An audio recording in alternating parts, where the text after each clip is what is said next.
I'm in front of a crowd and there's 40,000 people that welcome me in, but this is okay. For those of you that aren't aware of what we do, is I have been lovingly nicknamed the Car Santa. Yeah. And I give cars to people. We started as a Cars for Christmas program, and as it evolved, we got into a Cars for Heroes program that we help veterans and or military families and or police, first responders.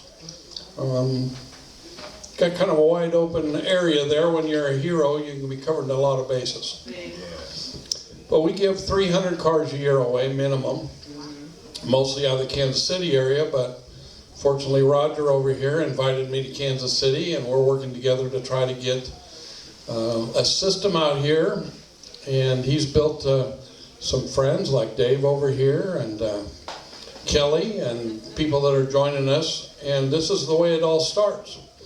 I didn't start off giving 300 cars a year away. I started off getting a few, and it grew. And 21 years later is how we got it up to 300.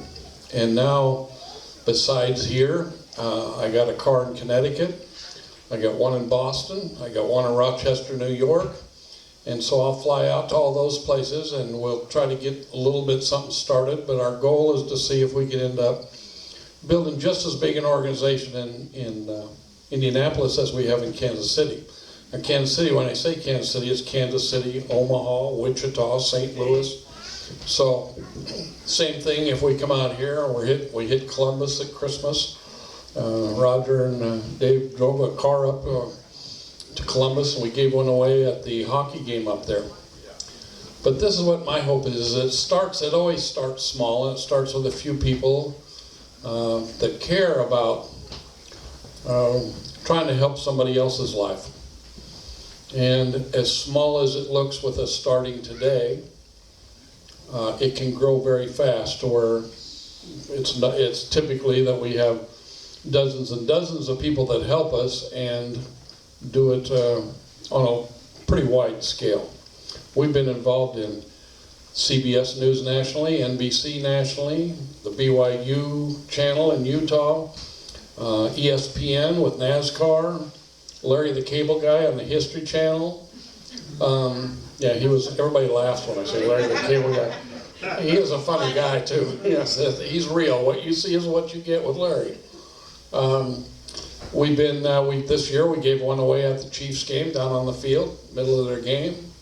We're going to come out and try to do that with the Colts out here. Sporting events, all kinds of events that we go out. And what we're really trying to do when we do that is raise awareness about what we're all about so we can get more cars donated and help more people. We have another side of it, is we have a side of getting the cars, and we have a side of fixing the cars. And then we need help finding recipients for the cars. And not everybody is ready for a car. But these people that I help, they're not winning the lottery. We're taking in an old car, we fix it up, make sure it's mechanically sound, and we give it to them, and then they're on their own. And I was talking to Valerie earlier, I said, my program's not called Fix My Life, it's just Cars for Heroes. We give them a tool, and they've got to put the tool to use. In fact, talking to Valerie, she came down today for an interview. She had put in an application. And I said, well, since I'm coming to town, let's have her come down so I can talk to her and see what her story is. And she's got quite an interesting story. She's been goosed. You have to ask her about that whole story. But she got some other health issues that she's dealing with. And in talking to her, it's the same thing. She's found a way to make a living that's getting her by, but without a car, you can go down and apply for a job, and what's their first question is, can you get here? Do you have transportation? And when you say no, they pretty much, okay, well, thanks, and that goes in the dead file. So it's difficult to do, and everybody wants to improve their life. And if you can't get a job, you can't get the money. If you can't get the money, you can't buy the car, and then you're in this vicious little circle where you go nowhere. And Valerie has brought her daughter with her today, and she has another one that she's hiding from us. She's in Virginia. Oh, all right.